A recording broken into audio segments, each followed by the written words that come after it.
Well, our roses got a little anxious to leaf out this spring because of some of the mild days that we had. And I'm sure many of you are guilty of being a little bit too anxious and pruning those roses as well. And really, the middle to the end, and really more to the end of March or even the 1st of April, is the best time to prune your roses.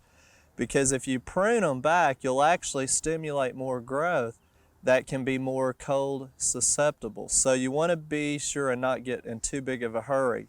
Now, if you'll remember, a few weeks ago we planted a couple of new rose plants on the show, and we had a few new cane breaks from those plants, but they've gotten nipped back a little bit because of the cold temperature, and we've gotten a little bit of damage. And so we'll just go in and prune those back a little bit, and we'll just have a few more weeks of patience and we should be getting some break. And remember that the wax around them is going to slow them down a little bit too. Now, we didn't really have that cold of a winter, but we really got a lot of damage on our roses here. This is one of the plants that we put in last spring, and I want you to notice that we actually got winter kill back to the graft. And what that means is we've really lost our plants. The graft is right along in here, and we're getting a little bit of sucker growth, but that's coming out below the graft. So that plant will actually be a wild rose or whatever they've grafted it onto, and it won't be the variety that we intended for it to be. So we have no idea what color the flowers will be or what they'll even look like. If you would have tried to cover those up with soil like we talked about in the fall, which we didn't do because we weren't sure how the winter would be, if we would have covered the plant with soil up to this point, we could have gotten a little bit more protection from the cold winter.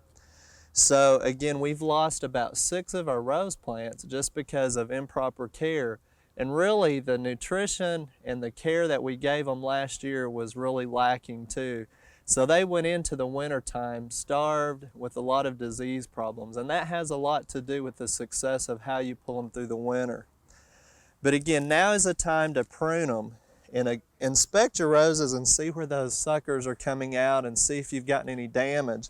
But here's one variety, Pleasure, that we put in, and it really looks good for us. We've got a lot of growth on it. Again, a lot of leaves came out early this year. This is a Floribunda rose, and it's going to get pretty high as far as the height of the growth that we get. So we'll want to come in. And really, there's several reasons that you prune roses.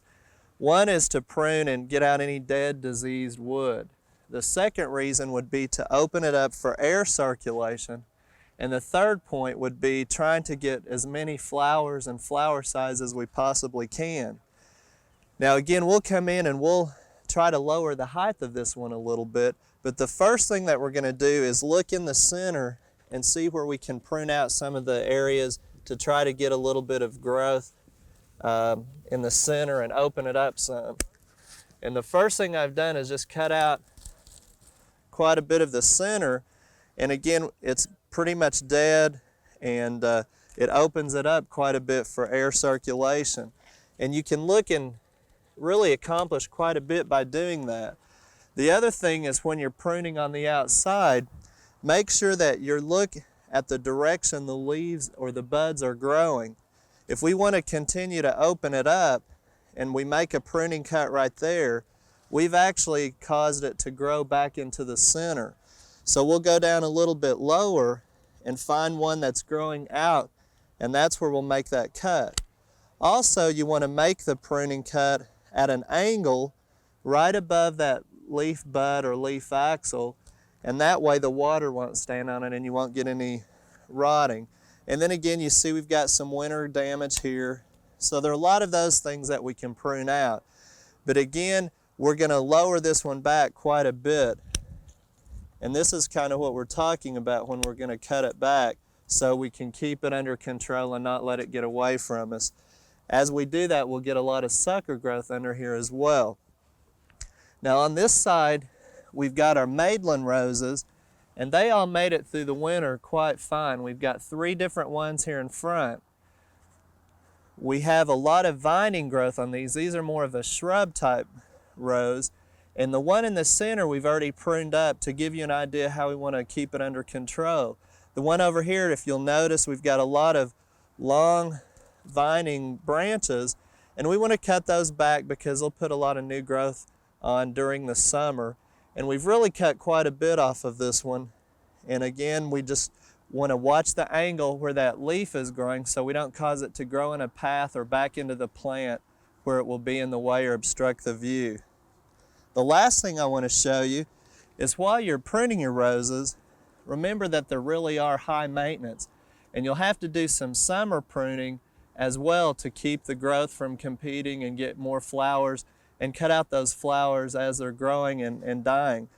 But occasionally you'll get some sucker growth from some of your cuttings, and when you do that, you can take those and try to start new plants. And what we've done here is we're using Jiffy 7s, and this is what they come in when you purchase them at the store. They're just a little pellet, and they're compressed with peat moss, and then once you soak them in water, you can see how they'll swell up and the size variation there. After you take the cutting of rose, and here we've got one that has a sucker that's got 3 or 4 different leaflets, you can put some rooting hormone on it. If you have it, it might help out the rooting, but you just want to place that down in the center of the pellet and kind of push it together where it will come in contact with the leaflet.